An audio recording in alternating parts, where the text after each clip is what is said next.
কামনাকে দূর করবার একমাত্র ঔষধি হলো, ঔষধি বললে ভুল হবে, মহৌষধি, একমাত্র মহৌষধি হলো এই রাসলীলা। তাই আজ আমরা শ্রদ্ধার সঙ্গে গাইতে বসেছি, শুনতে বসেছি। একটু যদি বিশ্বাস নিয়ে ভক্তি ভরে আস্বাদন করিতে পারি, কি হবে?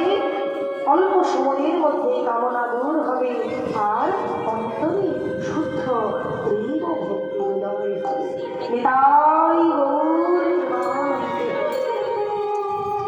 তাই কীর্তন তো নয় মা, কি রতন লীলার খাজে খাজে ভাজে ভাজে আমাদের মতো সাধারণ দিকে বহু শিক্ষা, বহু শিক্ষা। তাই রাসলীলা আস্বাদন করলে অন্তরে ভক্তি উদয় হবে, আর সেটাই তো আমাদের চাওয়া পাওয়া। ভক্তি মহারানী যদি কারো হৃদয় অন্তর হৃদয় হয়, আর কি জীবনে কিছু দরকার হয়? তাই শাস্ত্রে বলা হলো, ব্রজবধূ স্বামী কৃষ্ণের রাস